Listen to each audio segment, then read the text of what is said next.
So ngayon guys, grabe ang ganda ng pakiramdam ng isang tagahagan ni Diwata. So ito rin ang kasagutan, no? Live na live talagang minsan hindi mo talaga binabalatan si Diwata ng buhay. King of Talk Show, live na live dito sa Diwata Paris Overload. Kaya Nay, walang kukurap. Ngayong gabi, pahiram ng isang oras.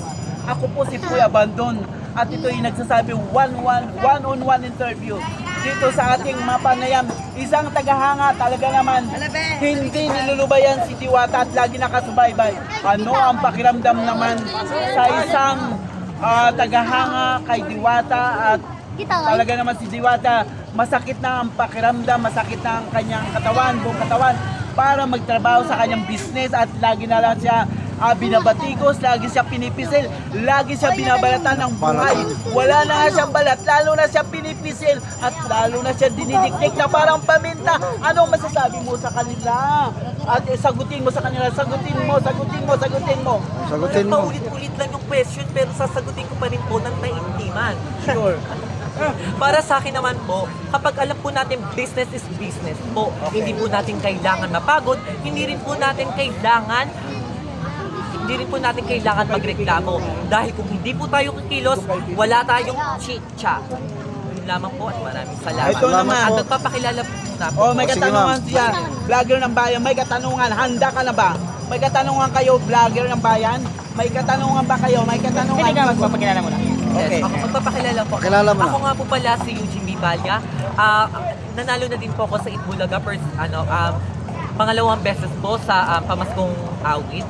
Ayun. Tapos, follow me on my Facebook account, Eugene Balya po. Double L po, tapos A. Tapos, paki-follow na lang po. From Valenzuela City po. Hi po guys! Hi po sa mga Valenzuela, sa mga nanonood dyan. Pakitag nyo naman po ako sa Facebook account ko. Oy, ito naman, bagong issue ngayon naman tungkol kay Vice Ganda sa Showtime, no? Laylo naman muna tayo sa Diwata Paris Overload. Ito, kasi nag-viral naman si Vice Ganda dahil nanonood ka naman siguro ng Showtime. Yes. Ito ang issue kay Vice Ganda. Pabor ka ba na ang mga joke ni Vice Ganda at napahiya ang isang contestant at isang best friend mo na especially for you? Pinahiya ni Vice Ganda. Okay ba sa mga joke mo? Para sa'yo, hindi? O pabor ka ba o hindi? O sagutin mo sila. Sagot! Ladies and gentlemen, I would like to answer this beautiful question. Para sa akin naman po, hindi rin po kasi lahat ng biro ay maganda po. Kasi alam naman po natin na wala naman pong masamang wait lang guys, sobrang wala naman pong masamang intensyon yung researcher po na yung lalaki. Kasi ang intention niya lang po is ganito lang po. Tara dito. I-demo ko lang kung paano ka, ang intention lang po naman talaga kasi ng researcher is makipag-ganon, which is hindi naman po tawag doon, hindi naman po halikan ng researcher. Kaso lang, nabigla lang po talaga si Vice Ganda. Tapos hindi rin naman po kasi maganda yung sinasabi ni Vice Ganda. Opo, aamin po ako. Meron pong mga bagay na hindi po maganda, hindi rin maganda sinasabi si Vice Ganda. Pero ang mga jokes na po ay laging tatak at lagi pong pinagkakaguluhan dahil si Vice Ganda ay wala na pong makakapagpilit dyan kasi si Vice Ganda ay ang pinaka-famous na bakla dito sa Pilipinas. Pero anong masasabi mo sa mga batikos laban kay Vice Ganda? Kasi grabe, masakit ba yung mga joke niya o okay lang ba sa'yo na mag-joke si Vice Ganda sa mga contestant at sinabihan na halimbawa magbiso-biso tayo tapos nasupalpal ni Vice Ganda, bawal yan, baka demanda kita ng pagiging isang hug at hindi naman mali siya yun. Anong masasabi mo dahil napahiya nga itong contestant? Ipaliwanag mo sa ating mga manunood dito sa live na live sa Diwata Paris Overload. Ipaliwanag mo. Para sa akin naman po guys, si Vice Ganda is mabuting tao po yan. May mga bagay lang po siya na hindi niya po, may mga bagay po siya na bibigla niya lang po sabihin. Alam naman po natin na ang tao ay marunong po magpatawad. At ang tao din po ay marunong po tumaon ng pagpapakatawad. Kasi alam naman po natin na hindi rin po maganda yung joke po ni Diwata, ni Vice Ganda kasi na maaring may emotional damage yung kasi alam niyo naman po on national TV po napahiya si Kuya. Pero pwede rin naman po silang mag-usap one-on-one upang klaro po nila kung okay lang ba sa researcher na kinausap binash po ni Vice Ganda. Yun lamang po. Para sa iyo po, Vice Ganda, since idol naman po kita, iwas-iwasan na lang din po yung mga below the belt po na joke kasi may mga bagay rin po tayo talaga na hindi rin po natin may iwasan na sabihin po ng mga hate comments na, ay Vice Ganda, hindi na mga tama yung mga jokes. Pero ganito pastok tayo. Panghuli, pastok tayo. Huling Magpapasa question. ka ma. Yes. Huling question sa inyong mga followers, mga manunood, mga pangga, mga bisaya. Shoutout muna. Shoutout sa inyo guys. Siyempre dahil si Tito Boy Abandon nag-interview sa iyo. One-on-one interview sa isang katulad mo talagang hindi nahiya. At kung sakasakali na ipatawag ka ni Vice Ganda, na nanonood si Vice Ganda, sakali lang manonood siya. Tapos sasabihin ni Vice Ganda, ipahanap mo nga itong maganda neto na in-interview ni Tito Boy Abandon. So ito ang pasto ko sa iyo. Anong pipiliin mo? Mahal ka o ang negosyo mo? Para sa akin po kasi hindi ko naman po iniisip ang pagmamahal. Negosyo mo po.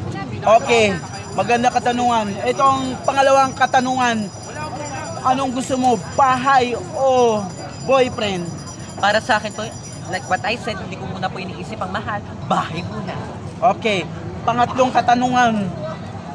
Ano ka ba sa isang pagmamahal? Nabigo ka ba sa pag-ibig o dinididmal mo lang sila? Sagot. Ladies and gentlemen, alam niyo naman, sa mega lapitin ng mga boylet, re-reject ko lamang po, dinededma.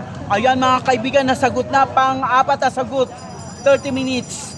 Dahil dito si Tito Boy Abandon live na live mula dito sa Diwata Paris Overload para pusisiin, hinikayat ang mga issue dito.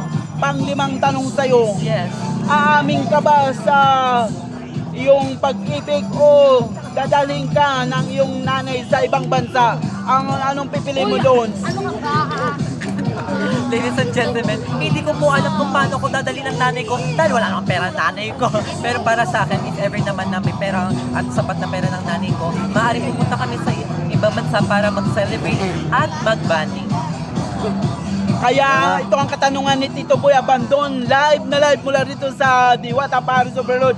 Walang kukurap, walang pipikit, walang magtatas ng kilay. Grabe, tumutok lang kayo dahil aambusin natin siya ng interview one-on-one. Mapalim natin ang pang-anim na sagot dahil marami nang nagsasabi dahil sa di umano'y Vice Ganda versus ay papatawag ka ni Vice Ganda. Hindi ka ba atin o dididmahin mo lang siya?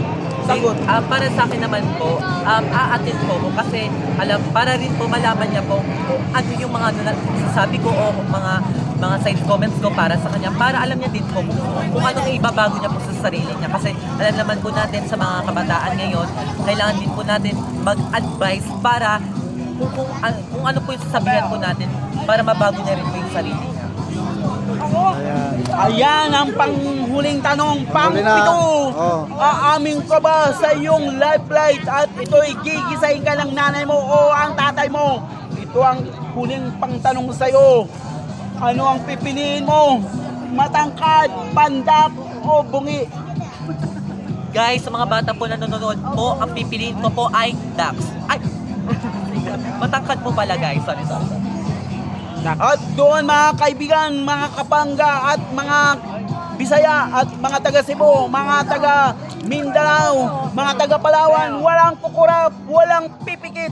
Dahil si Tito Boy Abandon, inuusisa ko ang isang magandang dilag na pumunta dito sa Diwata Paris Overload. At ito yung huling katanungan. May huli pa. Meron na naman! Aamin ka ba sa iyong pagmamahal o aamin ka ba sa iyong pagmamahal o Umamin ka na kasi para matapos na to. hindi mo aaminin? Mamili ka now na.